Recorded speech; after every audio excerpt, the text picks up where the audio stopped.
It's axiomatic in the Megillah that Esther is not to reveal her identity to Achashverosh. And starting today's psukim, and reiterated a number of times in the story, and really critical to the way the story develops, is the fact that Esther is told by Mordechai under no uncertain terms that she is never to reveal her identity as a Jew.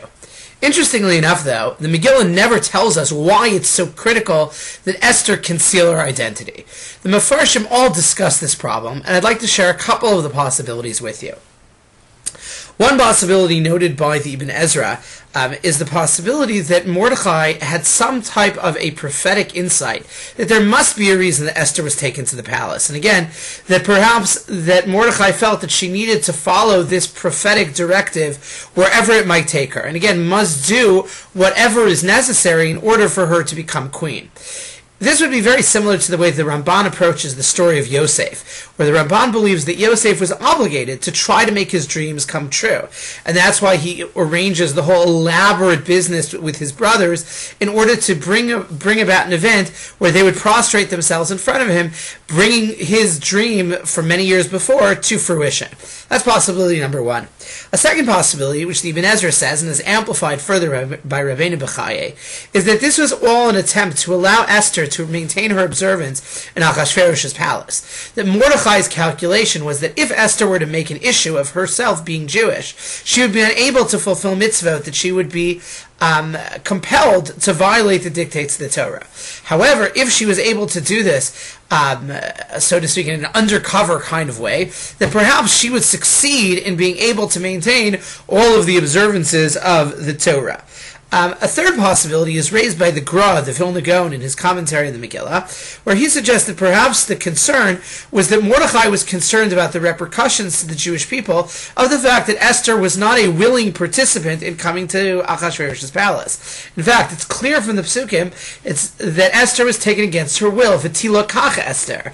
Esther was forcibly taken, rather than volunteering for the great privilege of being the queen of Achashverosh. The Gra felt that Mordechai was trying to protect the Jewish community from the repercussions that could happen if Esther was seen as essentially being non-compliant with Achashverosh's directives. And again, this would seem to work with the fact that the Psukim indicate that Esther was really essentially passive throughout the process, that she refused all of the voluntary adornments that the other women who were involved in the contest to become queen availed themselves of. According to this, that Esther is not disguising her identity to succeed as queen, but in order, again, to shield the Jewish community from repercussions due to her lack of compliance. Finally, Rabbi Yoshua Bachrach, a contemporary Israeli writer whose work Kisvuni Luderos on the Megillah is again one of the most fascinating works on the Megillah of the last century, suggests perhaps that Mordechai wanted this kept quiet in order not to legitimize intermarriage. In other words, if such a blatant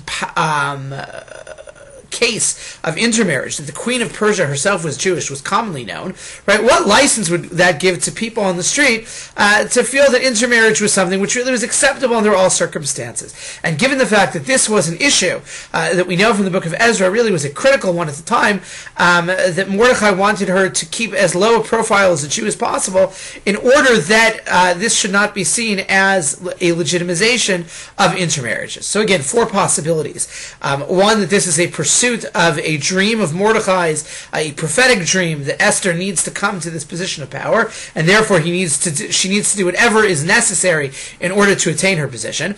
Possibility number two, to suggest that Esther does this in order to be able to maximize her religious observance. Possibility three, to try to distance herself from the Jewish people in order to shield the Jews from repercussions due to her actions. And finally, the last possibility is that Mordechai wanted the shame of the intermarriage not to be something which was commonly known.